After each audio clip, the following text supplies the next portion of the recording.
Magandang araw mga kaibigan. Bigyan natin ng opinion, reaction ngayon itong pasabog ni VP Sara tungkol sa Pangulo.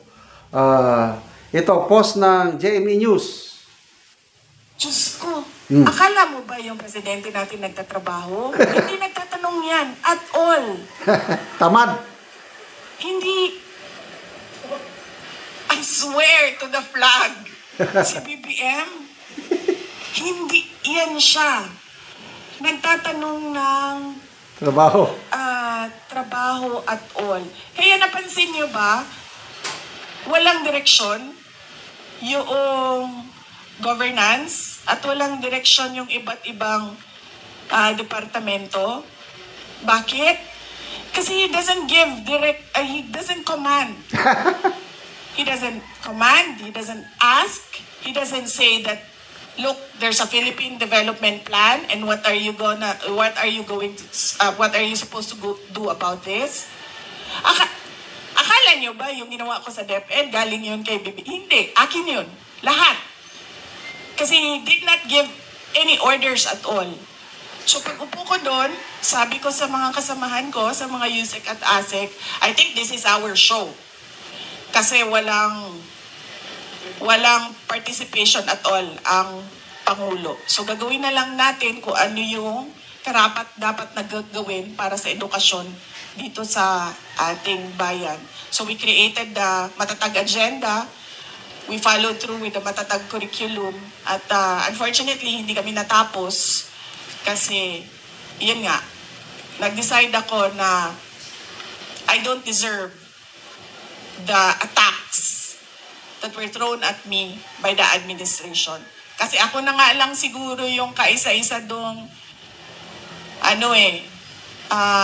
nagde-deliver para sa cabinet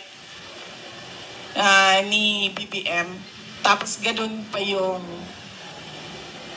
gagawin nila sa akin. O di, nung nawala ako, edi wala na. Wala na siyang accomplishment at all.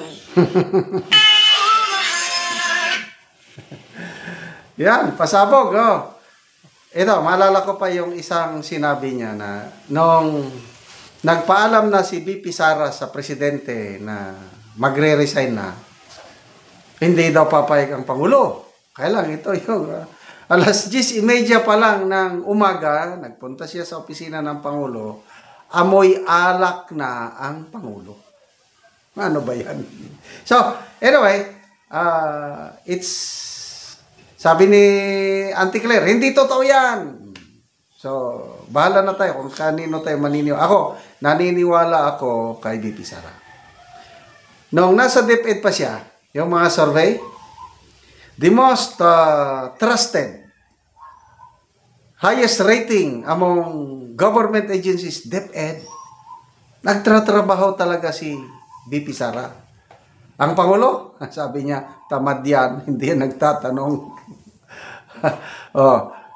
Tingnan nyo, ito lang, lately, naglindol na sa Cebu, napakalakas, ang dami nang namatay. The following day, ang Pangulo, ano sabi niya? Naglindol yata? Anong klaseng commander-in-chief? Alam na ng lahat, siya yata. Kung may sakuna, anong gagawin natin? Ano ba? Tanggapin nyo na yan. New normal na yan. Wala na tayong magagawa. Grabe.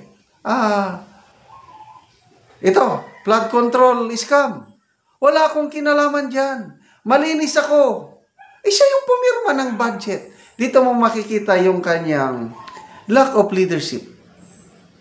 Kung sa mabait, I believe na mabait siya. Ayaw niyang makasakit ng tao. Ganon yung kanyang personality nga.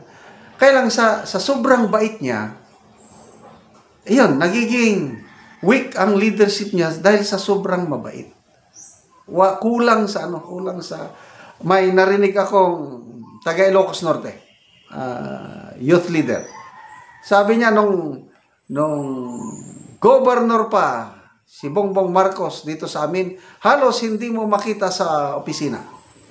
Ganon ang sinabi ng isang taga Ilocos Norte na youth leader. Tingnan nyo na lang, naka 3 years na siya. Saan papunta ang ating bansa? Palubog. Oh. Yung pinagmamalaki niya na bagong Pilipinas, kung ano-anong mga slogan, ano tayong ano? Ang Finance Secretary na mismo ang nag-confirm na bumababa na ang koleksyon ng buwis. At hindi na talaga ma-meet ang economic growth targets this year, and even yung mga previous years hindi naaabot ang mga economic growth. Ano pa? Pinagmayabang niya. Ang pinupunto ko lang is yung governance niya, he's not in control. Magmayabang. Bago mag-eleksyon this May. Pagkatapos, by 2028, mayroon na tayong subway. Yung train na dadaan sa ilalim ng lupa. Pinagmayabang. Mamaya, nagsalita ang DOTR Secretary, si Secretary Vince Dizon pa noon. Sabi niya, hindi po kaya, hindi kayang tapusin by 2028, sa 2032 pa. Anong klaseng presidente ito? Pinagmamayabang niya na matatapos ang subway by 2028. Sinupalpal niya siya ng kanyang magaling na DOTR Secretary. Kahit si Secretary Balisacan ng DepEd, ganon din, delayed. Project at risk. Sabi niya, yung subway. Bakit? Nawawalan ng nawawalan ng pundo. Imbes na yun ang priority flagship program ng gobyerno, pagdating sa Congress, Speaker Martin Romualdez noon, tinatanggalan nila ng pundo. Kasi yung mga ganyan, mga loan, foreign assisted project, may loan, mayroon ding counterpart ng Philippine government. Ayun, yung subway na yan, yung counterpart natin, tinatanggal ng mga kongresista. Nilalagay nila sa program. Anong nangyari? Walang pundo. Ay hindi umuusad. Kaya, hindi matatapos yung ipinagmamayabang ng Pangulo na 2028. Ibig sabihin, mahina talagang magtrabaho. And depende sa tao, naniniwala ako itong pasabog ni VP Sara. Mahina talaga. Hindi nagtatrabaho, hindi nagtatanong, tamad.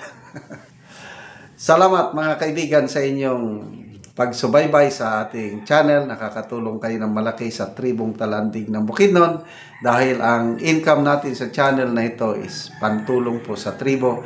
Namimigay tayo ng mga libreng yero at pako para ang tribo makapagpatayo ng mas maayos na tirahan. Panoorin nyo ang video na ito. Muna niyang natagaan na mo gyero. So mag-atop na ni karon. Salamat yo, maka-atop na gyud mi karon.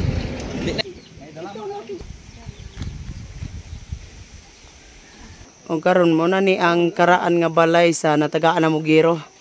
So mo na ni ang iyang atop nga kawayan lang. So karon nagpatindog siya og bag-ong iyang balay.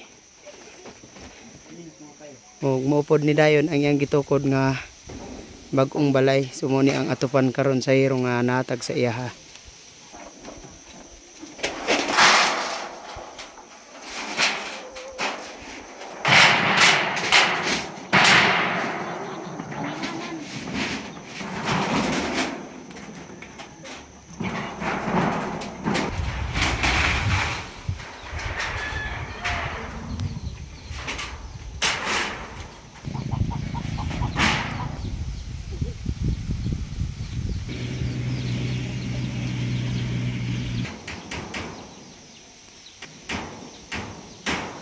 Karon naman ni gid ni kuya sa pag-atop. So maayo na gid nga tan-aw ang iyang balay. Salamat sa Ginoo kay naa siya gigamit nga tawo nga mo'y maghatag og sin, og salamat pod sa nag-sponsor og sin kay matarong na gyud among abuhan ani, kay ang among atop sa abuhan kawan ra gyud kawayan na gaulan na naman. Salamat gyud kaayo sa nagatag og sin. Pila na day ka tuig ya ang imong abuhan nga kawayan lang? Murag 5 na ka tuig. o 5 ga ilis-ilisan ra ba kay di ta pag-afford og sin. Oo. Karon kay naa may nagatag og sin. Salamat kaayo. Oo, salamat kayo ya. Makita nato nga naa na gyud ang sin. Oo. Salamat kayo ya. Okay, salamat.